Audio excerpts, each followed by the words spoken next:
and sore throat since yesterday. ठीक है, full stop. Doctor has told me to have a complete bed rest for few days. Full stop. I have been, फिर यहाँ पे ये paragraph ख़त्म हो गया. फिर नेक्स्ट पैराग्राफ आप लोग शुरू करेंगे 2 to 3 फिंगर स्पेस देते हुए. आप लोग नेक्स्ट लाइन से 2 to 3 फिंगर स्पेस यहाँ पे देते हुए यहाँ से शुरू करेंगे. I have been a regular student at your institute, comma, but now I request you to grant me leave for 2 days as I am not well.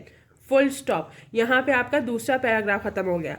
यहाँ पे फर्स्ट पैराग्राफ में आपने क्या बताया कि आपको क्या प्रॉब्लम है, आप मतलब अगर आप बीमार हैं तो आपकी बीमारी की वजह क्या है. ठीक है, फर्स्ट पैराग्राफ में आप वो बताएंगे.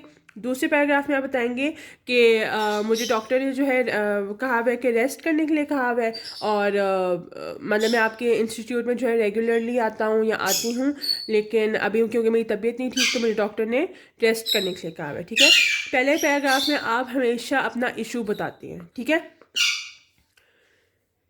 फिर यहाँ पे सेकंड पैराग्राफ ख़त्म हो गया. फिर थर्ड पैराग्राफ के लिए सेम नेक्स्ट लाइन से आप 2 to 3 फिंगर स्पेस यहाँ से छोड़ेंगे और फिर यहाँ से लिखेंगे I will be very thankful to you.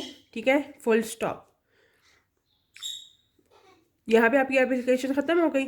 अब फिर से फॉर्मेट की तरफ आते हैं.